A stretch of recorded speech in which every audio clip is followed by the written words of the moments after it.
আল্লাহ তাআলা কিয়ামতের দিন সাইয়েদনা নূহ আলাইহিস সালামকে বলবেন, নূহ তুমি কি দাওয়াত পৌঁছিয়েছো তোমার উম্মতের কাছে? নূহ আলাইহিস সালাম বলবেন, হ্যাঁ আমি পৌঁছিয়েছি।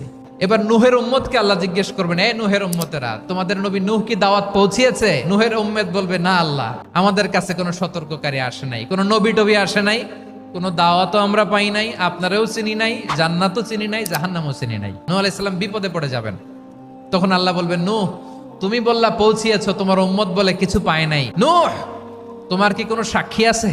নূহ আলাইহিস সালাম বলবেন, আছে। কে? উম্মতে মুহাম্মাদি। তখন আমরা বলবো, আল্লাহর নবী নূহ আলাইহিস সালাম তিনি আপনি যা যা বলেছেন ঠিক তা তার উম্মতের কাছে পৌঁছে দিয়েছে।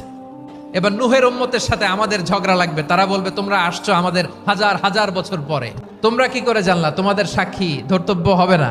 আমরা বলবো, আমাদের কোরআনে তোমাদের নবীর কথা আল্লাহ আমাদেরকে জানিয়েছেন, দিন রাত এক করে তোমাদের কাছে তিনি দাওয়াত পৌঁছেছেন, তোমরা কানের মধ্যে হাত